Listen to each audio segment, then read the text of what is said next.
बातमीपत्राच्या पहिल्या भागामध्ये आपलं स्वागत। आता बातम्या विस्तारानं। गोकुळ दूध संघाच्या एकूण मतदारसंख्येच्या 90% ठराव महायुतीकडे आहेत।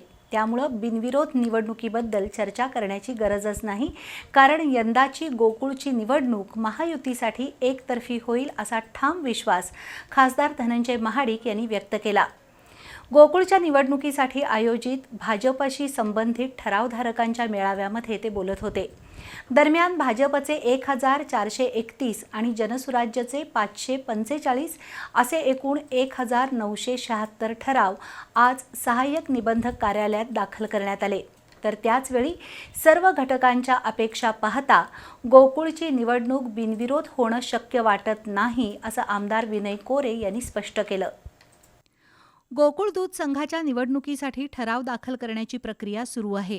आज भाजप आणि जनसुराज्य पक्षानं संयुक्तपणे ठराव दाखल केले। त्यापूर्वी भाजपच्या ठरावधारकांचा मेळावा महासैनिक दरबार हॉलमध्ये पार पडला।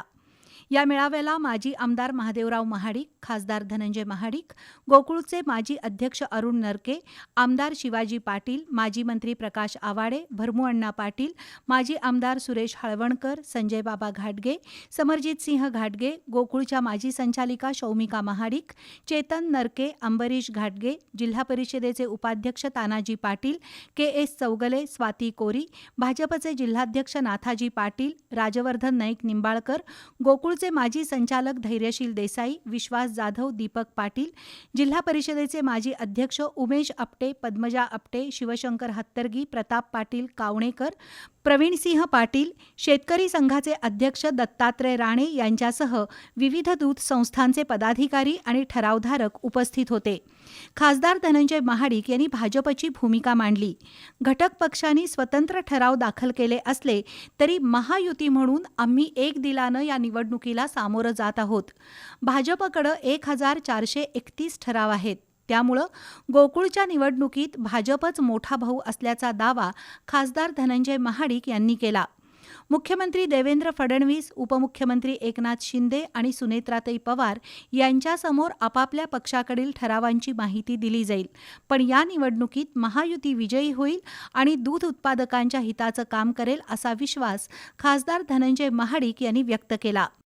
पण आम्ही महायुती म्हणून या निवडणुकीला सामोरं जात आहोत आणि मोठ्या मताधिक्यानं आम्ही सगळ्या निवडणुकीमध्ये विजयी होऊ आणि शेतकऱ्यांना, दूध उत्पादकांना न्याय देऊ। भाजप, जनसुराज्य, राष्ट्रवादी आणि शिवसेना यांच्याकडे एकूण ठरावाच्या 90% ठराव आहेत। त्यामुळे निवडणूक बिनविरोध करण्याची गरज नाही। किंबहुना गोकुळची निवडणूक महायुती विरुद्ध महाविकास आघाडी यांच्यात होऊन महायुतीला एकतर्फी विजय मिळेल, असं खासदार महाडिक यांनी सांगितलं। परंतु माजी पालकमंत्र्यांनी महाविकास आघाडी म्हणून ती निवडणूक लढवली। त्यावेळेचे तत्कालीन मुख्यमंत्री उद्धव ठाकरे साहेबांना त्यांनी यामध्ये घेतलं आणि काय घडामोडी झाल्या आपल्याला माहिती आहे आणि ते सगळे एक झाले महाविकास आघाडी म्हणून आणि त्यांनी निवडणूक लढवली। आता मात्र निवडणूक लढवत असताना ते म्हणतात महायुती विरुद्ध शेतकरी। आता महायुती विरुद्ध शेतकरी, महायुती विरुद्ध महाविकास आघाडी अशीच ही निवडणूक होणार। निवडणूक बिनविरोध होण्याचं काही कारण नाही आहे। आम्ही सगळे ताकद एवढे मोठे संख्या असल्यानंतर बिनविरोधसाठी चर्चा करण्याची आवश्यकताच नाही आहे। 90-95% ठराव जर आमच्याकडे महायुतीकडे असतील तर बिनविरोधची चर्चा करायची गरज काय? त्यामुळं महायुती विरुद्ध महाविकास आघाडी अशीच ही निवडणूक होईल। गोकुळच्या निवडणुकीत राज्यातील नेत्यांनी लक्ष घातल्याबद्दल आमदार सतेज पाटील यांनी यापूर्वी टीका केली होती। त्याला प्रत्युत्तर देताना गोकुळच्या गेल्या निवडणुकीत माजी पालकमंत्र्यांनी काय केलं होतं याचं आत्मपरीक्षण करावं असा टोला खासदार महाडिक यांनी लगावला।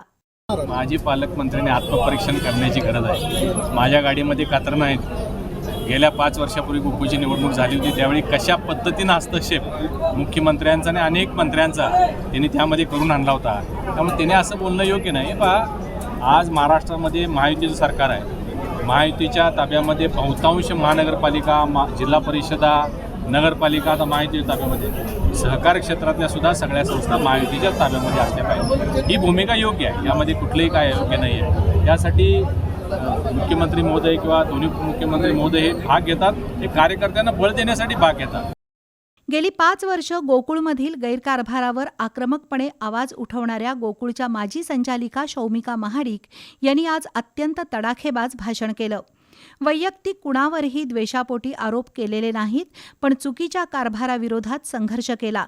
चुकीच्या गोष्टीला विरोध केलाच पाहिजे या भूमिकेतून आपण काम केलं. तसंच सहकारात सर्वांना सोबत घेण्याची आवश्यकता त्यांनी बोलून दाखवली. मी भाषणात उल्लेख केला की सहकार आहे सगळ्यांनी मिळून केलेला बरा, कारण संघर्षामध्ये सर्वसामान्य माणसाचं जास्त नुकसान होताना दिसतंय. आणि जसं मी म्हटलं की गेल्या 30 वर्षामधला सुद्धा जर तुम्ही बघितलं संचालक बॉडीचा विचार केला तर किमान 2 तरी विरोधी पक्षाचे नेहमी निवडून येतच होते. त्यामुळं जनता कधीही एक हाती कुठली सत्ता शक्यतो देत नसते. आणि जेव्हा जागा वाटपाचा निर्णय आपण म्हटला जातो तेव्हा महायुती ही गोकुळपुरती मर्यादित नाही आहे, महायुती ही राज्यात आहे.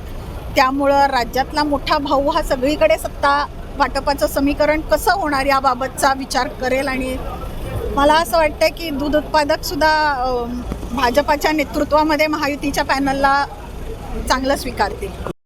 नामदार हसन मुश्रीफ माझे वैयक्तिक दुश्मन नाहीत असं आमदार शिवाजी पाटील यांनी नमूद केलं.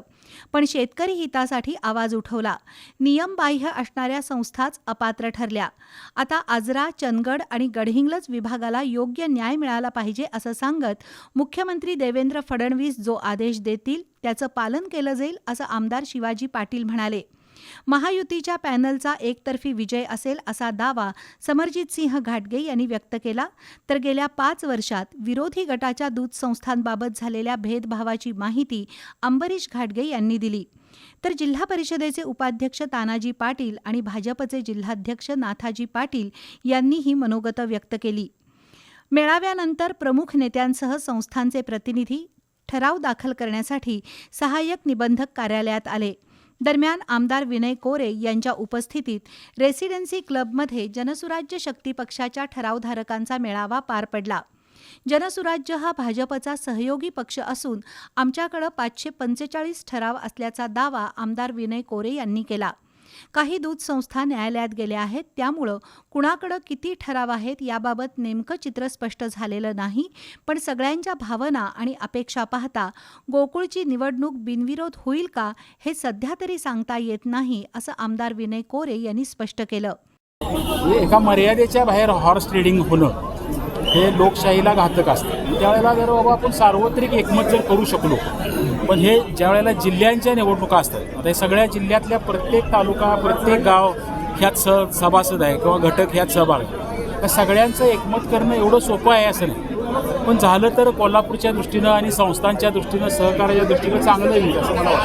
दुसरीकडे गोकुळचे माजी अध्यक्ष अरुण नरके आणि चेतन नरके यांनी महायुतीसोबत जाण्याचा निर्णय घेतलाय. त्यामुळे महाविकास आघाडीला मोठं खिंडार पडलंय. आजच्या मेळाव्याला अरुण नरके आणि माजी आमदार महादेवराव महाडिक हे एकाच गाडीतून आले. नरके यांच्याकडे 233 ठराव आहेत. अरुण नरके आणि चेतन नरके सोबत आल्यामुळं गोकुळच्या रिंगणात महायुती अधिक भक्कम झाल्याचं अनेक नेत्यांनी सांगितलं. भाजपचे 1431 आणि जनसुराज्यचे 545 असे एकूण 1976 ठराव दाखल केल्याचा दावा या दोन्ही पक्षांच्या वतीनं करण्यात आलाय.